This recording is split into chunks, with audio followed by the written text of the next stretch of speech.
Hi all. Right, 2 sets of glasses, so forgive me. About to be 52, don't look it, but the eyes know it. So seeing and reading. So if I suddenly peer at you like that, it's because I've got my reading glasses on and I can't see anything. Anyway, yes, I'm Mars Lord, postnatal doula, birth activist, very committed to the colouring in of the landscape of birth, feeling ever so slightly like I'm on the wrong panel today because most of the panel are talking about trans issues, which is absolutely brilliant and great and fine, but I know very little. Evelyn is teaching me different things, and my friend Amy up there is constantly saying, no, Mars, pronouns, pronouns, pronouns. And I'm like, I'm about to be 52, I don't even know my children's names. But, I assume we will get there. Now, do I just click this thingy to make that change, because it's not attached to my computer? If you just use the arrows. Yeah. Cool, lovely. Oh, and technologically useless as well. So, I was asked to talk about women of colour and the black birth experience. And I have a verse. Okay. So, giving birth whilst black. But before I get into it, so the panel that I'm on is named What's in a Name? Gender Inclusion in Maternity and Beyond. And this has caused me to think about my presentation, which, frankly, as it's the first one I've properly put together, normally I just wing it. I was feeling quite pleased with it, and then I read it through and went, oh, might not quite fit the panel. But anyway. And I have a feeling that Evelyn and her red pen is going to stalk me through this presentation. So I'm deliberately not looking at her. But I've chosen not to change my slides because I think it actually shows the organic undercurrent of genderism in the birthing world. Tick, Mars, well done. I'm striving to improve my understanding and to change my language.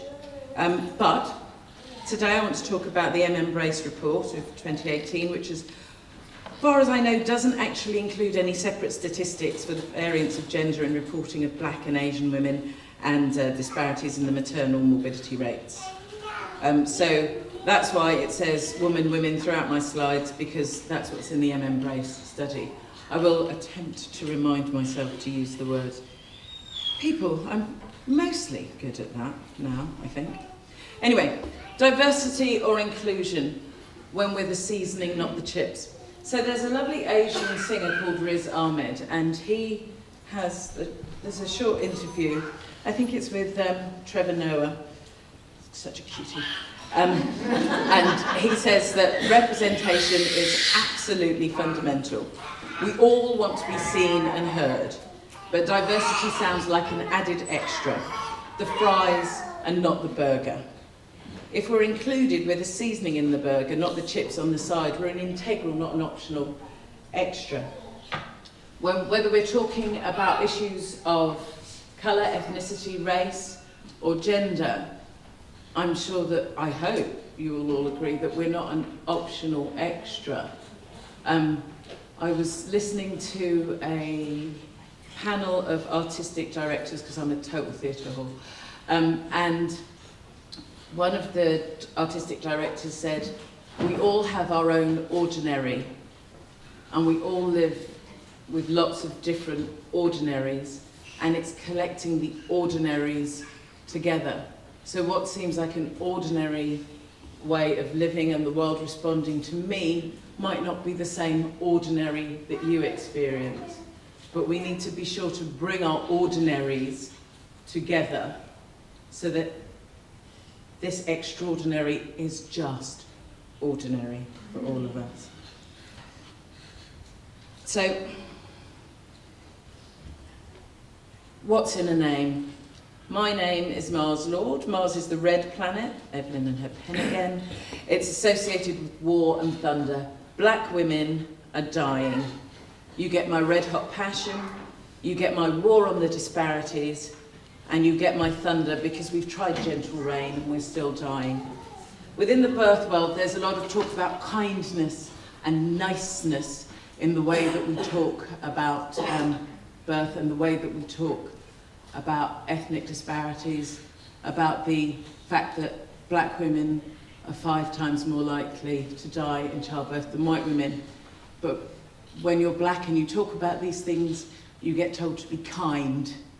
You get told to be nice. White fragility is very much a thing. Laura earlier referenced Emma Willis and her programme, Delivering Babies. When someone in the audience asked a question and said, why are we still using such language about delivering babies? Emma decided to burst into tears, take it as a personal affront to the work that she was doing, and the woman that asked the question was escorted from the building. I haven't got time to be nice. I'm a mother of 5 children. I have 2 sons and I have 3 daughters. I have a niece that has 3 sons and another child coming. We are dying, and your white discomfort is not as important to me as the fact that black people are dying, and dying at high rates.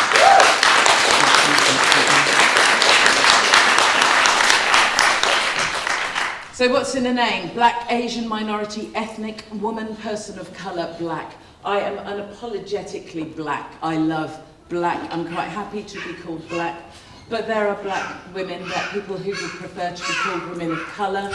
There are also women that would, or people that prefer to be called BAME or BME, black, Asian, minority, ethnic. Language hinders us. It hinders us so much, and sometimes we get so caught up in the language that we lose the issue. And that, I think, will probably even occur here, where we're all trying to say the right thing, but sometimes there's no time to say the right thing because people are dying, and we need to stop them dying. So, too many times I've seen the conversation about black people derailed because someone's taken issue with the language. We're trying to be inclusive in our language, but don't let that hijack the message. So what's the message? I was expecting the Embrace report that was released on the 1st of November 2018 to have caused more of a stir. And I remain astounded at the number of doctors, midwives, healthcare professionals and providers, big names, the gurus of the birth world, that don't know about it or have nudged it aside. I've watched as social media groups have been shut down or archived when questions have been asked about this study. And you don't need to be black to ask the question to have the group closed down. You simply need to ask the question and maybe think, perhaps there's something in this that's got nothing to do with the fact that black skin is somehow risky. Sorry to interject, is this study global? Oh, this is England. So, yeah, I was just coming to that point, but thank you. This is in the United Kingdom in 2018. And these statistics have gotten worse in the last few years. So, black and Asian women have a higher risk of dying. Asian women, twice as likely as white women, black women, 5 times as likely. Within the travelling community and within the Polish community, the statistics are also high. So it transcends racism, but it does speak to an enormous sense of prejudice and white patriarchy.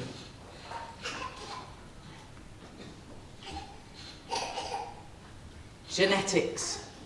Eugenics, education, class, socioeconomics, who has the money? Genetics.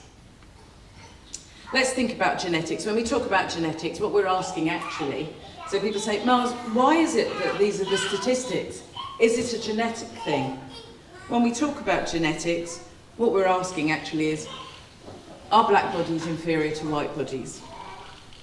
Is that why they don't do as well in birth? Should this be the default questioning? Is it true that black bodies are inferior? Where did that come from?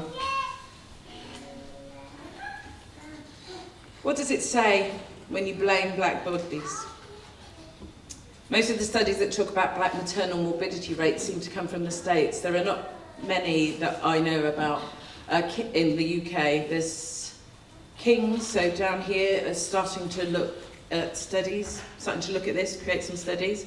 but the disparity has increased over the years. And at what point do we say enough?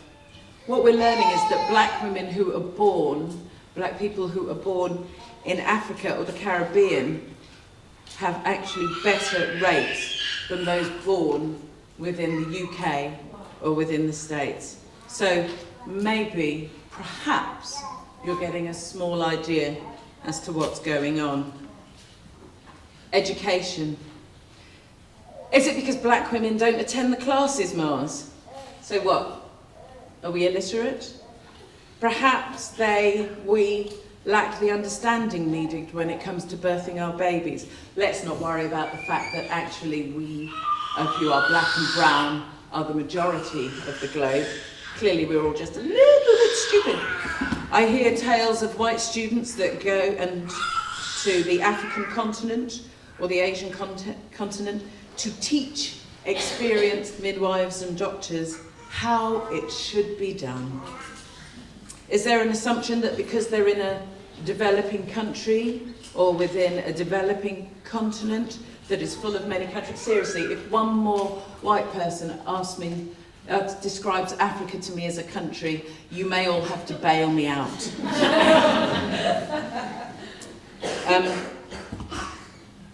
Do these nations not have the sophisticated knowledge of the West? At this point, I'm not going to jump up and down and say, Wakanda forever.